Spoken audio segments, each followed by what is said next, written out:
It's hard to dispute who the conservative voice in New Jersey is. It's my honor to introduce and have speak with us the man who offered us this event, the man who met me when, after I became chair, said, I would love for you to have an event, and I'd love to help support it. Mr. Bill Spadea.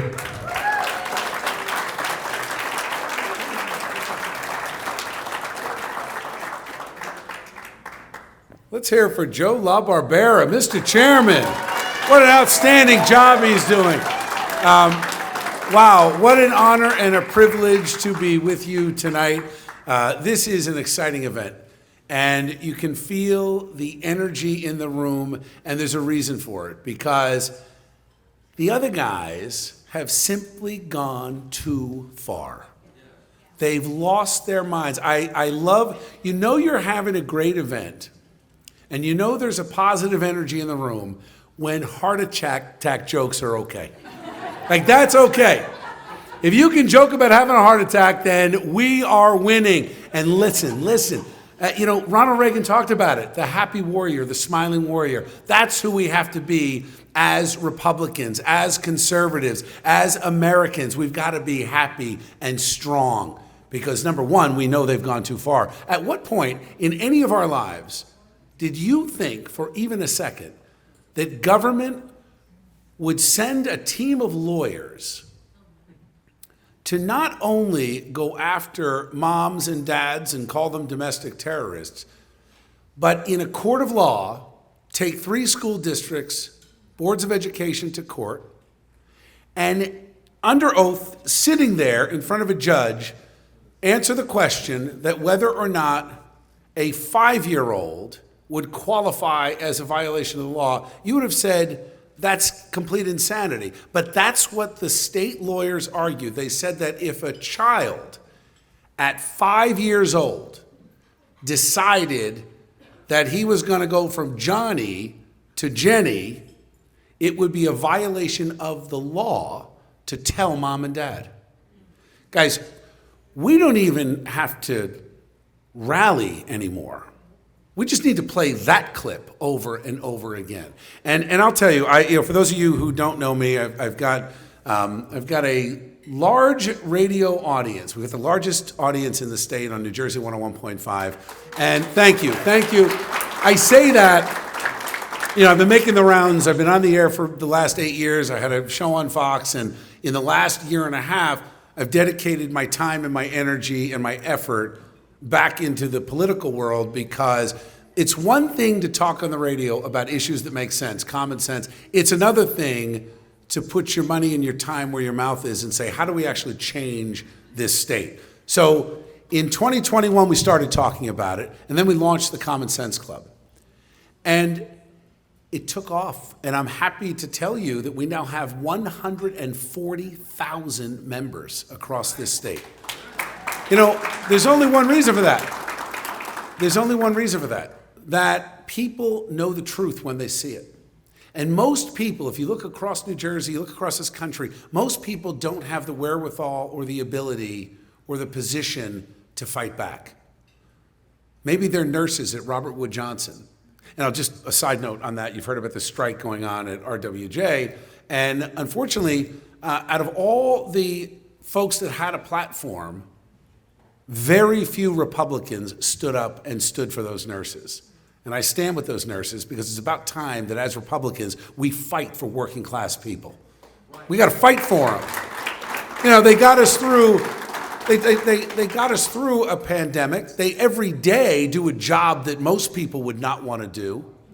Yet these fat cats at big hospital making money off of government subsidies, making money off of mandates, taking away our rights as parents. How many people have been isolated in hospitals, taken away from their loved ones because, we're sorry, we're going to put you on a COVID floor and you're out. And we're not going to see you for 2 weeks. Hopefully you make it. And these nurses went through all of this, and now they're striking. You know what they're striking for? I had the union head on the show the other day. They're not even striking for more money. They'd like more money. They deserve more money. They're striking for staffing levels. My wife was in a car accident back in February, and she's okay. And her and her mom were in the car. Both were injured, both taken to a local hospital. When I got to the hospital to get them, There were patients in gurneys in the hallways screaming and writhing in pain. There weren't enough staff to take care of these folks. This is New Jersey in 2023. It is unconscionable to think that someone would be taken to a hospital and there isn't enough staff there to care for them, while the big bureaucrats in big pharma and big medicine are driving 3 cars with 4 homes, vacationing in the Caribbean, and they're lecturing the rest of us. I don't like it. And I say this within the theme of tonight because we've gotten away from the basics of our country. Our country is a nation based on the Constitution. We're a nation of laws, not of men. That's what we are told. We're supposed to be taught that. They don't teach that in school anymore. But what's happened is we've become a nation where people follow the cult of personality of these so-called experts. And they've been so willing to trade their liberty, to trade their individualism, to trade their decision-making to bureaucrats and experts. Why? Because they have a good quote on the television news. We've got to get this country back. We've got to get this country back. This is our country. We have a governor in New Jersey who has decided that the priority, not mom and dad, not our returning veterans, not our hardworking business owners, not our cops and our firefighters, our nurses and our teachers, the priority is to cater to people who are here illegally. How is that okay? Excuse me. How is that okay? It's not okay. And I say that, and we can still have this argument with a smile, because we know we're right. We know that the most important document is right here. It's on your table, the Constitution of the United States. There are guarantees in this document that guarantees our right to free speech and assembly and all these things. All of them were wrecked over 2.5 years of lockdown. But let me just take you for a minute before the lockdowns. We all remember that the state legislature and the governor came at our rights as parents before you knew what the word COVID meant. Anybody remember? Rosemary Becky's here, Elizabeth Nader's here, Kristen Cobo's here, many other warriors are here, Phil Rizzo, Greg Quinlan, all of you, Frank Pallotta, voices of reason, who stood up and said, wait a minute, why is the state of New Jersey trying to take away my right as a parent to decide what my child should put into their body? I mean, this was a basic thing. And let me tell you, that was one hell of a fight. Round of applause to all the women who stood there as moms on the State House steps. So that day that they were marching at the State House, people started calling the show from the rally. And what was great is I asked some people, I said, walk inside. This is at a time when our government buildings were accessible by, the rest of us, right? The peasants out here, we were allowed to sometimes grace the halls of the power palace. So they walked in with their cell phones, and you could hear the chanting and the raucous noise from inside the State House. So it is no accident that we won that battle. It was close.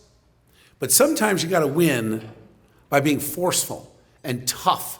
Sometimes you got to punch the enemy right between the eyes and say, you've gone too far. You've gone too far. Now, we had no idea what was in store. Thank God we won that battle. But even winning that battle for parental rights, we knew government had it in for us.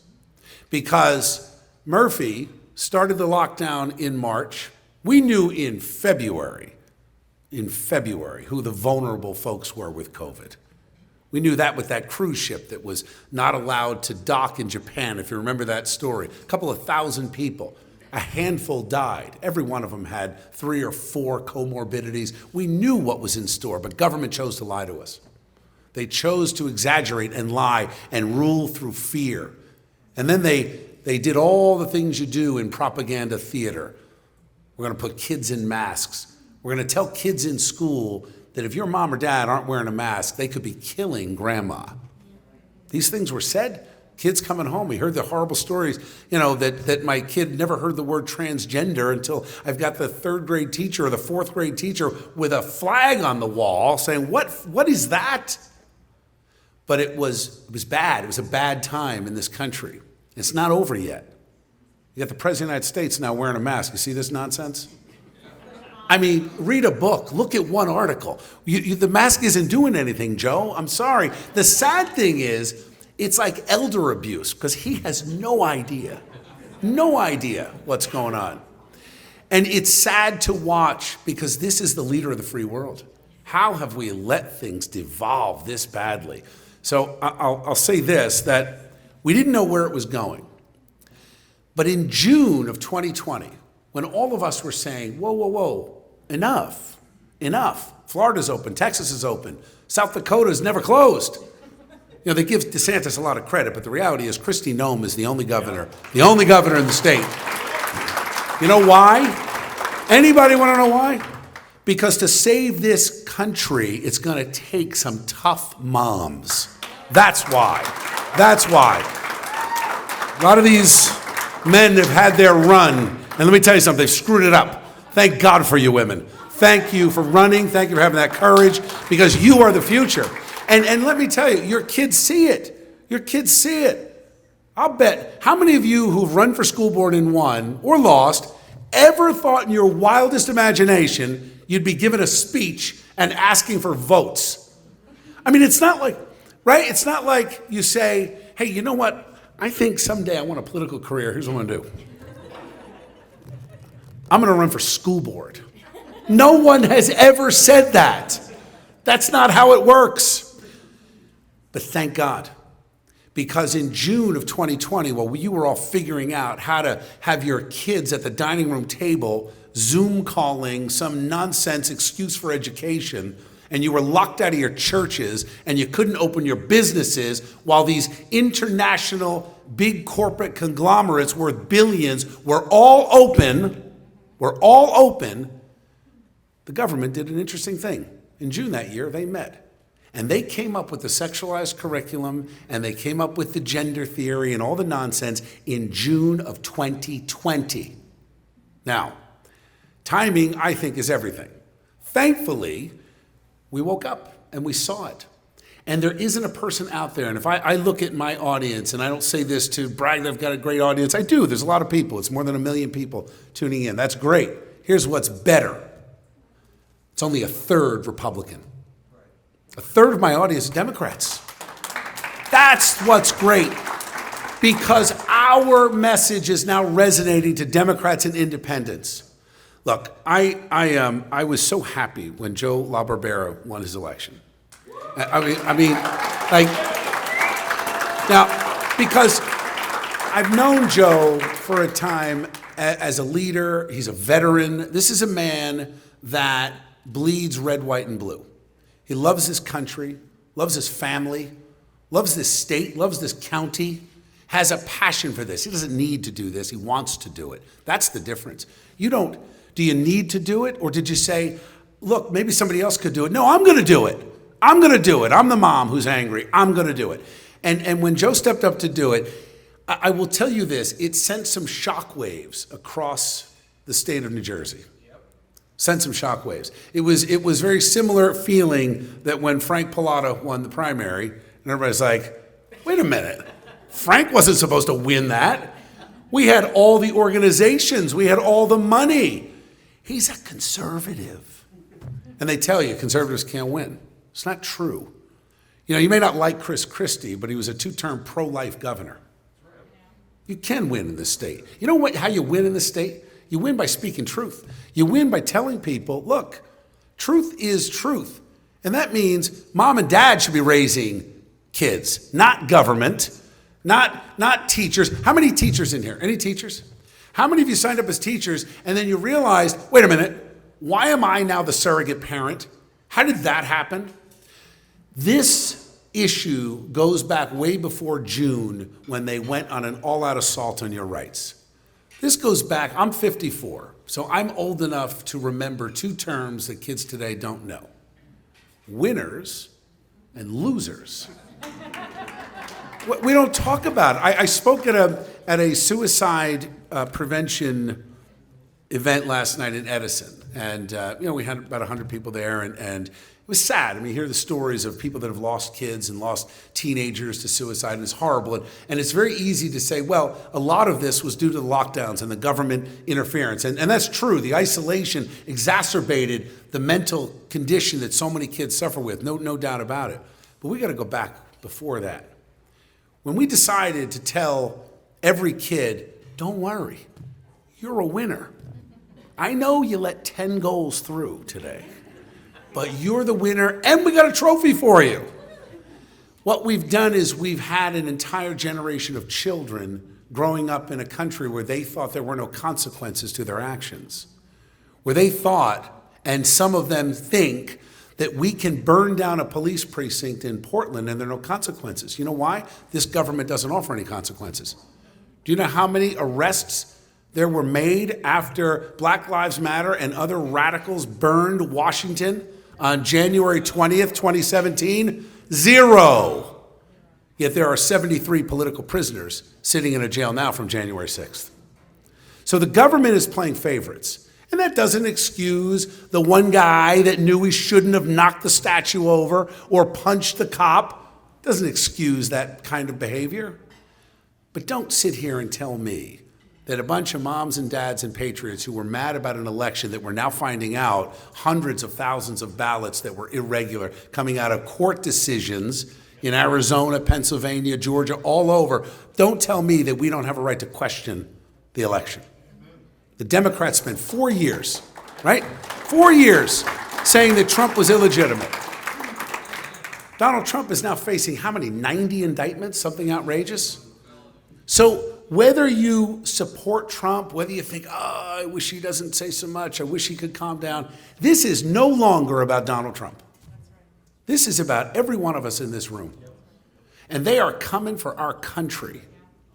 So they started by softening us, by teaching our kids that everybody wins, and now you've got a nation without consequences. I mean, look at what the governor did during the lockdowns. I left an event in Hazlitt with some gun shop owners and police officers, and I said, you know, it's funny, even sometimes I'm going to write about it tomorrow, so we took video of the gun wall, and I said to the owner of the shop, I'm like, hey, are you all right if I post that? And he looked at me like I had two heads. He's like, yeah. Of course I am. I'm like, I know. You know what? I work in corporate, and sometimes I forget that when I walk in a room and I start talking about guns, some people get scared. They get scared. So our basic concepts, I mean, I heard a comedian the other day talk about this. He's like, it was the second thing they wrote. It's a second thing. It was very important. And I wish I could remember his name, because you got to see this bit. I'll tweet it out if you follow me at Bill Spadea. I'll find it. But the point is he was making was, guys, we've lost the basic understanding of what this country stands for. We've lost the basic understanding that mom and dad are the most important people in a kid's life. We've lost the concept that police officers use firearms to put down bad guys so they don't burn down our cities, our homes, and assault our women and children. That's what we do. So we have to get back to that. Now, how do we do it? You're already doing it. That's why everybody's smiling and happy tonight.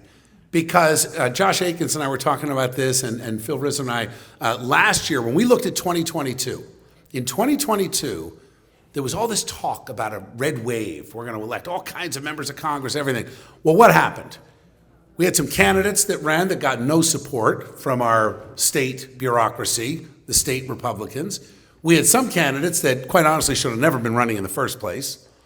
And I looked at that and I said, we're not going to have a red wave here in Jersey. We'll be lucky if we win any. We won one. Tom Kean won by the skin of his teeth. And now he's in jeopardy on his reelection. And the reason why that was so close is because they ran scared, afraid to talk about issues, don't address the issues. You know, you say certain things, it's controversial. I proposed today on the air, and I wrote a policy paper about it, something we need to do. I want to see a tax on electric vehicles, a surcharge of $1,000 for every electric vehicle, and here's why. Because they're only 8% of the market in New Jersey, and they pay none of the gas tax. They don't pay anything to replenish the roads. And by the way, when a car, your gas car that the governor just banned, You know, they've got this rule in place that it will ban gas-powered cars by 2035. And people are like, that's so far away. No, by 2027, 43% of all the sales in New Jersey have to be electric vehicles. It's going to put the car business out of business. It's going to crush working families. You think any one of those 1,700 nurses who are striking right now can afford a $55,000 Tesla? I don't think so, let alone two, to make sure you got one for mom and one for dad. So I want to put a $1,000 surcharge on it because for a gas car that catches on fire in an accident, it takes 300 to 600 gallons of water to put that fire out. An electric vehicle, it takes 30 to 60,000 gallons of water with chemicals that then pollute the groundwater. No one's talking about that. And the point I'm making is there hasn't been a Republican in the legislature to stand up and challenge on those issues. They're afraid. They won't do it. So we need to elect courageous people. And you know what?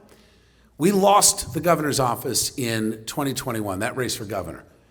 I wasn't surprised at all. I challenged our nominee to talk about real issues, keeping the masks off the kids. And they said, Bill, that's not going to be an issue. Really, have you seen what's happening in California and Maryland right now? Right now, the masks are going back on the kids. So we challenged the Republicans on that and said, look, there are 7 or 8 items. You pick one. You pick one. We're going to get the full force of the broadcast right behind you. Nothing. No support for the Newark firefighters who were being fired for not getting a vaccine. I don't know about you, but when a firefighter's coming to my house to put down the flames, I'm not asking for a vax card. But we didn't have the will or the courage to fight. Guys, we've got to fight. And we lost. And in Virginia, they won. Why did Glenn Youngkin become governor? You know why? One issue, parental rights. That's why Glenn Youngkin is the governor of Virginia today.